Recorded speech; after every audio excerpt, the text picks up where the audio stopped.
আজি আমি দেৱপুৰ ৰূপাপুৰ ভূমিপট্টা দাবী সমিতিয়ে সংবাদমেল আয়োজন কৰি আমি ভাৰতৰ প্ৰধানমন্ত্ৰী নৰেন্দ্ৰ মোদী ডাঙৰীয়া আৰু অসম চৰকাৰৰ মুখ্যমন্ত্ৰী হিমন্ত বিশ্ব শৰ্মা ডাঙৰীয়াক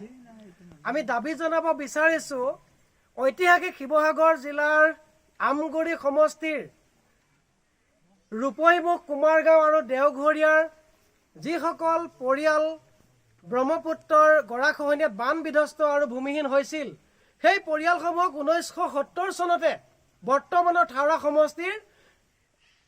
ডিমৌ নদীৰ কাষে কাষে আমাৰ ডিমৌ ৰাজচক্ৰৰ অন্তৰ্গত ৰূপাপুৰ আৰু দেৱাপুৰ গাঁৱত অসম চৰকাৰে সংস্থাপিত কৰিছিল। কিন্তু অতি দুৰ্ভাগ্যজনক কথা, যিটো সময়ত অসমীয়া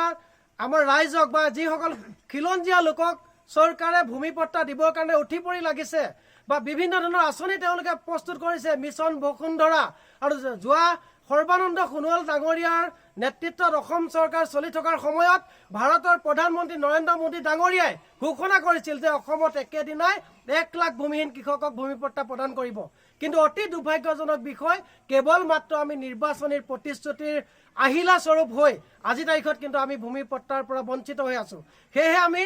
অসম চৰকাৰৰ মাননীয় মুখ্যমন্ত্ৰী হিমন্ত বিশ্ব শৰ্মা ডাঙৰীয়া, ৰাজহমন্ত্ৰী যোগেন মোহন ডাঙৰীয়া আৰু কেন্দ্ৰীয়